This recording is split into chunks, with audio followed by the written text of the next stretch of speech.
দেখুন, DBT link করার জন্য অনেকের অনেক রকম আমার কাছে কমেন্ট আসছে, যারা বলছে আমার একটা অ্যাকাউন্টে রয়েছে, আমি আলাদা অ্যাকাউন্টে কীভাবে ট্রান্সফার করব ডিবিটি লিঙ্কটা। আবার অনেকের আসছে আমার ইনঅ্যাক্টিভ শো করছে, আমি সেটাকে কীভাবে লিঙ্ক করতে পারছি না, লিঙ্ক কীভাবে করব। তো সেটার জন্য সেগুলো আমি বলছি আজকে।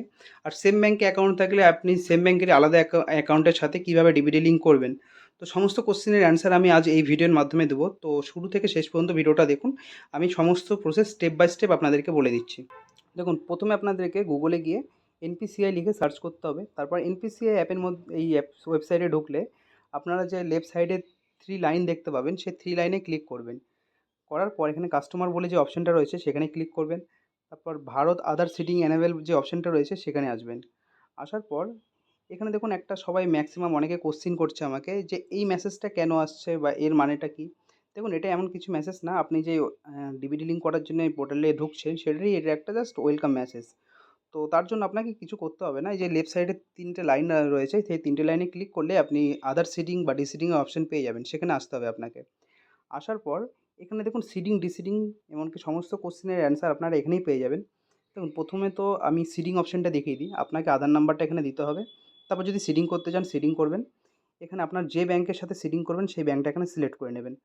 যদি আপনি কোনো ব্যাংকের অ্যাকাউন্টের সাথে সিডিং না থাকে তাহলে ডিবিটি লিঙ্কটা এখান থেকে ফ্রেশ চুজ করতে হবে।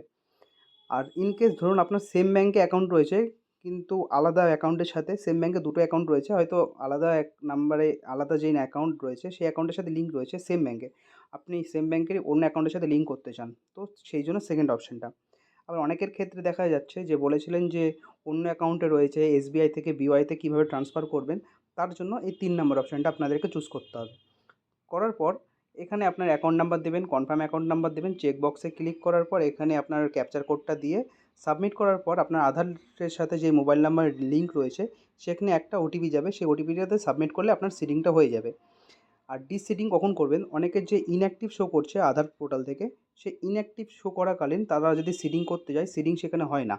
তো তার জন্য এই ডিসিডিং ফার্স্ট আপনাদেরকে করতে হবে। প্রথমে আপনি ডিসিডিং করবেন, যে ব্যাংকের সাথে লিঙ্ক ডিসিডিং করতে চান সেই ব্যাংকটা এখানে সিলেক্ট করে নেবেন। ঠিক আছে, করার পর এখানে আপনার অ্যাকাউন্ট নাম্বার দেবেন। দেওয়ার পর এখানে ক্যাপচার কোড দিয়ে ওটিপি দিয়ে ডিসিডিং করে নেবেন। করে নেওয়ার পর তারপরেই তখনই আপনি সিডিং করবেন, সিডিংটা হয়ে যাবে, সেক্ষেত্রে কোনো ইস্যু হবে না। আর ইনঅ্যাক্টিভের ক্ষেত্রে অবশ্যই এটা ফ্রেশ সিডিং করবেন। আশা করছি ভিডিওটা আপনাদের সকলকে ভালো লেগেছে, আর ইনফরমেটিভ হলে সকলকে শেয়ার করে দিন ইনফরমেশনটা দেওয়ার জন্য। তো দেখা হচ্ছে পরের ভিডিওতে। জয় হিন্দ, বন্দে মাতরম।